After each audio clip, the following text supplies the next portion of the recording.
കേരളം ഇതുവരെ കാണാത്ത ഏറ്റവും വലിയ ആത്മീയ കൊള്ളയാണ് നടക്കുന്നത്. ദൈവത്തിന്റെ സ്വന്തം നാട്ടിൽ കോടിക്കണക്കിന് അയ്യപ്പ ഭക്തരുടെ കണ്ണീരിന് മുകളിൽ കമ്മ്യൂണിസ്റ്റ് ഭരണകൂടം പടുത്തുയർത്തിയത് ഒരു അഴിമതി സാമ്രാജ്യമാണ്.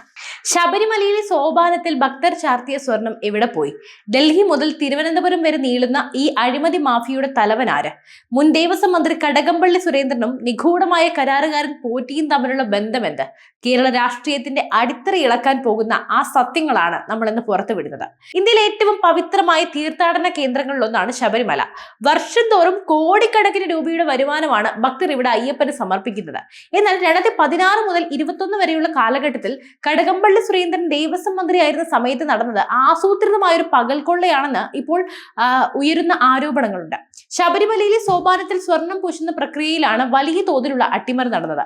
അന്വേഷണ ഏജൻസികൾ കണ്ടെത്തിയ സൂചനകൾ പ്രകാരം ശുദ്ധമായ സ്വർണത്തിന് പകരം ഗുണനിലവാരം കുറഞ്ഞ ലോഹങ്ങൾ കലർത്തിയെന്നും ബാക്കി വന്ന കോടിക്കണക്കിന് രൂപയുടെ സ്വർണം രഹസ്യമായി കടത്തിയെന്നുമാണ് വിവരം. ഇത് കേവലം ഒരു പ്രാദേശിക അഴിമതിയല്ല, മറിച്ച് ഡൽഹിയിലെ ഉന്നത രാഷ്ട്രീയ കേന്ദ്രങ്ങൾ വരെ ബന്ധമുള്ള വലിയൊരു നെറ്റ്വർക്കാണ് ഇതിന് പിന്നിൽ പ്രവർത്തിച്ചത്.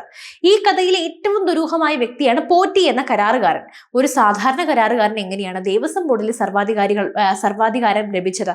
മന്ത്രിയുടെ ഔദ്യോഗിക വസതിയായ തൈക്കാട് ഹൗസിൽ വെച്ച് ഇവർ പലതവണ രഹസ്യ കൂടിക്കാഴ്ചകൾ നടത്തിയെന്ന് അന്വേഷണ സംഘം കണ്ടെത്തിയിട്ടുണ്ട്. ഔദ്യോഗിക ഫയലുകൾ പരിശോധിക്കാൻ പോലും പോറ്റിക്ക് അനുമതി നൽകിയതിലൂടെ മന്ത്രി പദവി ദുരുപയോഗം ചെയ്യപ്പെട്ടു എന്ന് വ്യക്തമാണ്. ഈ അഴിമതിയുടെ വ്യാപ്തി കേരളത്തിന് പുറത്തേക്കും വളരുന്നു. ഡൽഹിയിൽ വെച്ച് പോറ്റി കോൺഗ്രസ് അധ്യക്ഷ സോണിയാഗാന്ധിയുമായി കൂടിക്കാഴ്ച നടത്തിയപ്പോൾ പത്തനംതിട്ട MP ആന്റോ ആന്റണിയുടെ സാന്നിധ്യം ഉണ്ടായിരുന്നു എന്ന വെളിപ്പെടുത്തൽ ഞെട്ടിക്കുന്നതാണ്.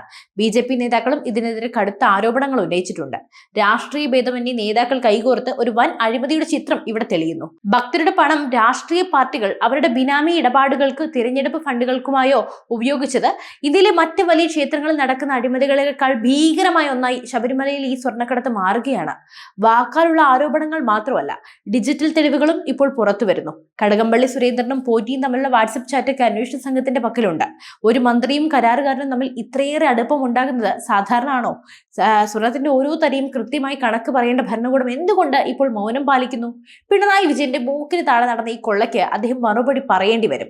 എന്തായാലും വിശ്വാസികളെ വഞ്ചിച്ചുകൊണ്ട് പടുത്തുയർത്തുന്ന ഒരു ഭരണകൂടത്തിനും അധികകാലം നിലനിൽപ്പില്ല.